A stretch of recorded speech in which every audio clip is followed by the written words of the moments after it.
What's up, y'all? My name's Ray. Thanks for clicking on my video.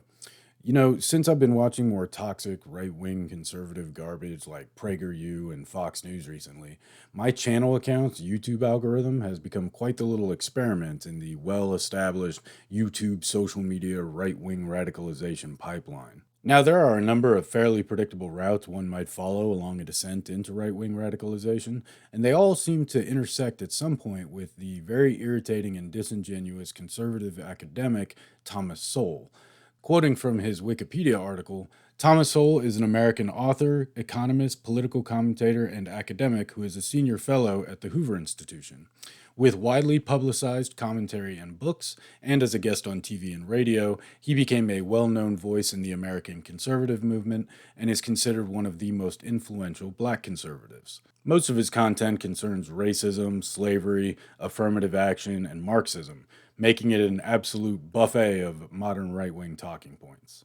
Think of him like this. You know the type of person who has to bring up the fact that Africans held slaves anytime we're talking about racism? That person is a huge fan of Thomas Sowell. Make sense? So, as we might expect, Thomas Sowell videos started hitting my feed shortly after I began watching more right wing content dealing with racism in America. Most of this content consists of past interviews of his. He's currently 92 years old, so of course he's less active nowadays, and quotes and passages from his over 45 authored books, oftentimes accompanied by animations or additional commentary and such. And so I figured why not just follow the algorithm along the right wing hate train and make some counter arguments where I can. So, with that in mind, we're going to take a look at a couple of examples of this content and use them as a general framework for a quick discussion about affirmative action and, more broadly, disingenuousness in political discourse in general. Now, let's make no mistake, Thomas Sowell is a very intelligent and well educated man. He has a wealth of knowledge on history, politics, and economics, and it's partly the confidence with which he can eloquently articulate himself that makes his racist rhetoric so effective, particularly with an impressionable young and or poorly educated audience. And that's probably what frustrates me most about not just Thomas Sowell, but many prominent conservative figures. They're clearly intelligent enough to know how dishonest and harmful their arguments are, and they presumably either don't care or have simply prioritized their own financial success over any misgivings they might have about intellectual dishonesty. But we'll come back to that. Now, speaking of intellectual dishonesty, we're going to open with a clip from a Thomas Sowell interview in which he gives his opinion on affirmative action and its merits. The video opens with a quote from U.S. Supreme Court Justice Sandra Day O'Connor from the 2003 Supreme Court case dealing with affirmative action, Grutter v. Bollinger. So before we get into the video, I want to take a moment to go through some of the details of the case because I think its complexity will help illuminate just how disingenuous Thomas Sowell's lackadaisical refute of it is. So in 2001, a white woman named Barbara Grutter filed a lawsuit against the University of Michigan after being denied admission to the University of Michigan Law School. Lee Bollinger was named defendant in the case as he was the university president at the time, hence Grutter v. Bollinger, which went to the Supreme Court in 2003. Grutter alleged that she'd been discriminated against based upon the fact that she was white, that race was the only determining factor in her being denied admission, and that the university was thus violating the Equal Protection Clause of the 14th Amendment, among other laws. The school acknowledged that its admissions process favored certain minority groups, but argued that there was a compelling state interest to do so. Let's read a bit from the Texas Bar Association's notes on the matter and see how the university justified the use of race in its law school admissions policy. The University of Michigan believed that having racial as well as intellectual diversity was important to ensure a variety of ideas and opinions in the law school classroom and the overall university setting. The university argued that it could use race in its admissions decision since it was not the only factor considered and there were no quotas. Note this is an important distinction because the 1978 Supreme Court case, University of California Regents versus Bakke, established that quotas were unconstitutional. The university considered multiple factors, including an essay written by the applicant, the LSAT score, the undergraduate GPA, etc. Using these criteria in its admissions decisions would allow the admission of a critical mass of qualified minority students, which the university argued was important to allow for a diversity of opinion and would benefit everyone. The Supreme Court ultimately ruled that a student admissions process that favors underrepresented minority groups does not violate the 14th Amendment's Equal Protection Clause, so long as it takes into account other factors and there are no quotas. Justice Sandra Day O'Connor wrote that diversity adds to the educational environment and produces leaders who are trained in dealing with a diverse society. Now, there have been a number of challenges to this ruling since 2003, most notably a 2016 appeal of the 2013 Supreme Court case Fisher v. University of Texas, in which the court ruled that the undergraduate admission policies survived strict scrutiny and that universities in general were entitled no deference on its judgment that race-based affirmative action was necessary to achieve diversity and its educational benefits in a university setting. There are currently 2 open cases granted certification by the Supreme Court dealing with affirmative action concerning the admissions processes at Harvard and the University of North Carolina, both of which seek to overturn Grutter v. Bollinger and to outlaw the use of race in university admissions. Okay, now, armed with a bit more context and background on the complexity of this issue, let's get into the video. So this brings us to affirmative action, of course. And let's take a look at the 2003 Supreme Court case, Grutter versus Bollinger, in which the Supreme Court upheld the affirmative action admissions policy of the University of Michigan Law School. Writing for the majority, Justice Sandra Day O'Connor, the Constitution, quote, does not prohibit the tailored use of race in admissions decisions to further a compelling interest in obtaining the educational benefits that flow from a diverse student body, close quote. That's pretty high sounding. What's wrong with that? It would have been nice if she could produce one speck of evidence for it. Doesn't it feel intuitively correct, though? No. That you put students together with other students of different backgrounds? Let's or different assume for the sake of argument that it is intuitively accepted. That doesn't relieve you from having to look at the evidence to find out if that's true. So that's Thomas Sowell, and here he's smugly demanding evidence that diversity is a good thing. Like, at first my brain didn't even really want to compute that someone in American academia would be so bold as to suggest that separation of the races ought to be considered on the merits of evidence-based comparison with, equality, but here we are. Like, at first I thought he was demanding evidence that the Supreme Court made the appropriate decision with regard to the Constitution and its implied boundaries. But no, he's going all the way to why have diversity to begin with. And if you think maybe I'm exaggerating the subtext there, consider the following selections from Sowell's 2016 op-ed in the National Review titled "One of the Best Schools for Black Students Was Ruined by Good Intentions," in which Sowell makes his affinity for racial segregation known more clearly. Quote, Chief Justice Earl Warren declared in the landmark 1954 case Brown v. Board of Education that racially separate schools were inherently unequal. The assumption that racial integration was the answer led to years of racial polarization and turmoil over busing with little, if any, educational improvement. Integration was the cry of the moment and it drowned out everything else, unquote. So yeah, not only mocking the idea of integration, but framing it as a negative exercise in general. Additionally, check out this excerpt from a video titled "Thomas Sowell Debunks Lies About Black Education."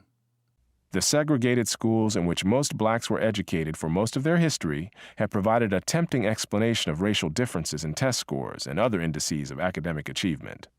Yet the fact that a neat combination of moral and causal arguments can be made does not mean that those arguments should escape empirical scrutiny.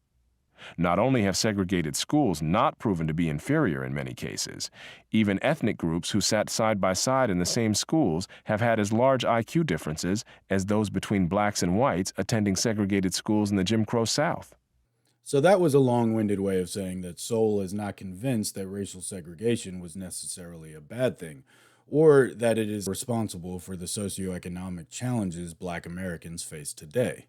And toward the end of that quote, he essentially tiptoes the pseudoscientific, traditionally white supremacist belief that certain races are inherently intellectually inferior to one another, which of course is not only absurd, but is very dangerous. So yeah, at the very least, he's a segregation apologist, but more realistically, he's an actual segregationist. He was born in 1930 to a poor family in the segregated South, and growing up, he saw white people so infrequently that until he was 9 years old and moved to New York City, he wasn't convinced that blonde was an actual hair color. He had a tough upbringing, got into plenty of trouble, dropped out of high school, but because he was an intellectually gifted young man and exceptionally lucky, after he was honorably discharged from the U.S. Marines in 1952, he was able to go back and finish high school before starting a university career that includes Howard, the University of Chicago, Harvard, and Columbia. But rather than use his good fortune and intellect in the service of the African American community to which he himself belongs, he's instead spent decades belittling, insulting, and dismissing any and all social welfare programs. Here's a clip from another Sowell work in which he subtly, and with all the academic trimmings that normally accompany his arguments, suggests that black culture is the true inhibitor of black socioeconomic success in America, rather than a complex combination of factors headlined by historic inequality that we might seek to address through social programs and affirmative action. Just as the preferences of progressive-era intellectuals for genetic explanations of group differences led them to give little attention to cultural explanations of intergroup differences in educational achievement, so the preferences of intellectuals in the second half of the 20th century for external social explanations, racial segregation and/or discrimination in schools being prominent, led them to likewise overlook cultural explanations. This is a common refrain from Sowell, who often echoes the pull yourself up by the bootstraps mentality so prevalent among the conservative right in America. The fact that he's so intelligent makes his stances on many of these issues nearly indefensible for me. Like ignorance, I can forgive, but outright disingenuousness and dishonesty, that's another matter. But I digress. Let's get back to the interview. Mr. Sowell has just stated his dissatisfaction with a lack of evidence in support of diversity and equal representation being good things. He says there's not a speck of evidence to support that, and he won't be persuaded without it. So, what else does he have to say? One of the things that when I was going around, when I was taking my kids around to pick colleges, I would go into the lunchroom at lunchtime and look around. And if I found that all the black kids were at one table and all the white kids were at a different table, I knew what the atmosphere was at that school. Wait a minute. He's going to use that self-satisfied tone to deride a lack of evidence in favor of diversity when all he's bringing to this conversation is some irrelevant personal anecdote about what he saw in a handful of lunchrooms 30 years ago? How hypocritical and just dishonest is that? And people just gobble that shit up. Go to the comment section on any of the hundreds of videos that are rehashing the same Thomas Sowell quotes and arguments, and you will see a truly disheartening number of people fawning over this guy's pseudo-intellectualism. Like, first of all, I don't believe him, okay? I know I may be wrong. I know I can't prove it, but I don't buy it. I don't buy the whole lunchroom story. And let me be clear. I don't care whether or not he toured colleges with his kids. I mean, I believe that part. Sure, I don't care. But I don't buy that even he thinks whatever he saw in those lunchrooms is truly indicative of anything. I mean, you can't just stroll into some random college lunchroom at 11 a.m. on a Wednesday and sum up the entire student culture and university culture at large based on whether or not you saw some black kids sitting together. That's ridiculous. And, and he knows that. He knows exactly how disingenuous it is to bring that up in the same conversation that you demanded empirical evidence that separating the races was not good. Secondly, what kind of evidence do you suppose we could provide this man to change his mind?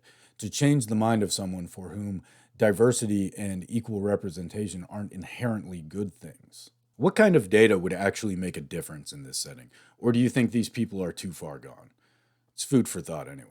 But let's back up. Let's hear Thomas Sowell's full thoughts on this lunchroom analysis framework of his. I would go into the lunchroom at lunchtime and look around. And if I found that all the black kids were at one table and all the white kids were at a different table, I knew what the atmosphere was at that school. I went to school in the 50s. I never saw that.